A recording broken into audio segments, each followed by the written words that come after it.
Isang magandang araw. Ipapakita ko nga pala sa inyo ang isang paraan ko ng pagluluto ng adobo. New version po ito. Another ulam idea for today's video. So ngayon nga po is magluluto tayo ng adobong manok. Nga po, nakita nyo na po ang ating mga kailangan. Tara, start na tayo. Taba po yun ng manok na pinagmantika ko. Then doon tayo magigisa. Magisa tayo ng bawang at sibuyas. Sa adobo guys, mas maraming bawang ay mas masarap. Then after natin magisa, ilagay na po natin ng balunan. At dating gawi, nagtitimpla na rin tayo pag tayo nagigisa. Nilagay ko na nga po dyan ng laurel at pamintang buo. At syempre, hindi mawawala ang Ajinomoto.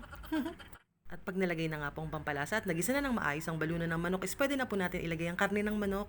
Same procedure po, igisa lamang po natin ito ng maayos. Nakalimutan ko nga po palang mag-add ng sugar, kaya nag-add po tayo ng sugar dahil gusto natin ay manamis-namis ang ating adobo. Ay, hiningal ako dun na walang cut. So, na nga po, pagkagisa nga po ng maayos ang ating mga karne at balunan, is pwede na po natin ilagay ang atay ng manok. Nihuhuli ko po talaga to dahil mabilis lamang pong maluto ang atay. Ganyan, gisa-gisa lang po and then ilagay na natin ang ating toyo. Ay mali, yung panimpla pala, hindi po sa atin. At konting tubig para po mapalambot ang mga karne.